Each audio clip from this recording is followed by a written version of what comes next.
All right, my name is Terry Helm, and I was in the Peace Corps in 1979 through 1981. My country was Thailand. And when I decided I wanted to be a volunteer, it was because I grew up with the John Kennedy mystique.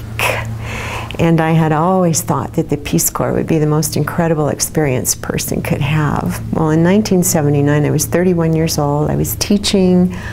I was overwhelmed. I had an apartment and a car payment. So I decided if I was going to do it, that was the time.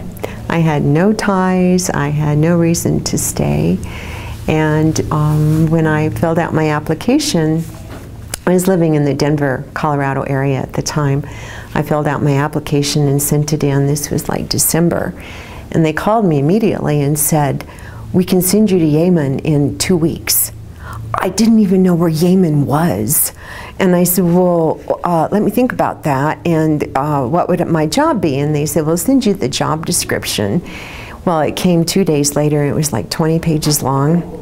All of the things that I would not be able to do while living in Yemen. And of course, by then I checked on the map and said, ooh, I'm not sure that's where I really want to be.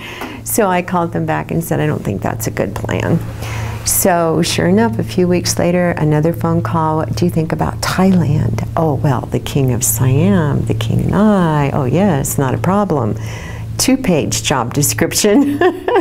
You will learn how to speak Thai and you will teach English as a second language. And I was hooked.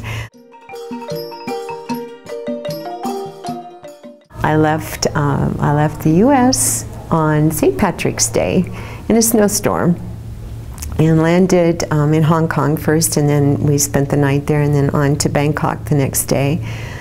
After leaving Denver in a snowstorm, and then we landed in Bangkok, got off that plane, and I thought I was never going to be able to breathe again. It was so hot, and the humidity was so heavy. It was like nothing I had ever experienced before.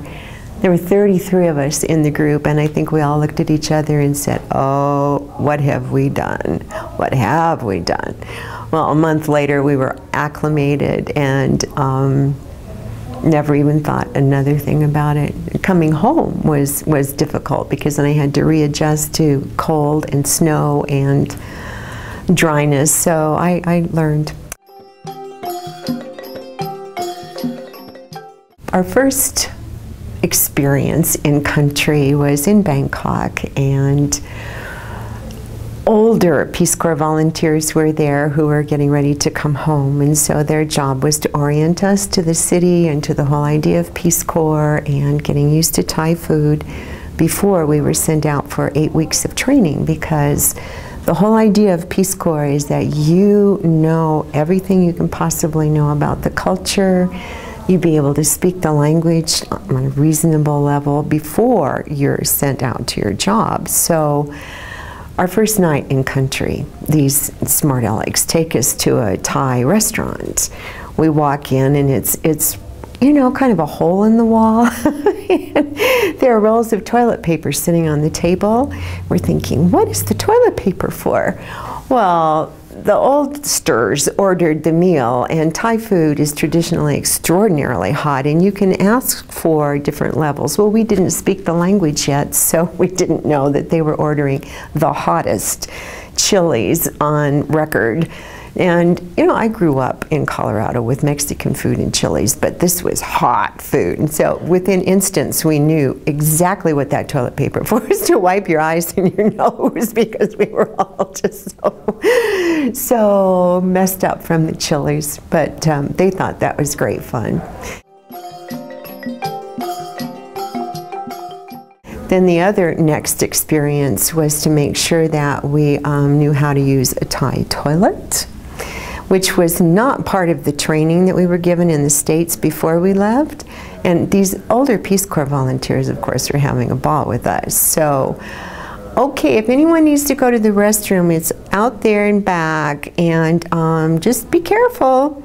Well, it was a squat toilet, which none of us had ever experienced in our lives, and there aren't any bars to hang on to. So as the evening progressed, you would hear these giggles and hoots, and of course nobody told anybody else. So everyone had to go back there and experience that, which was great fun.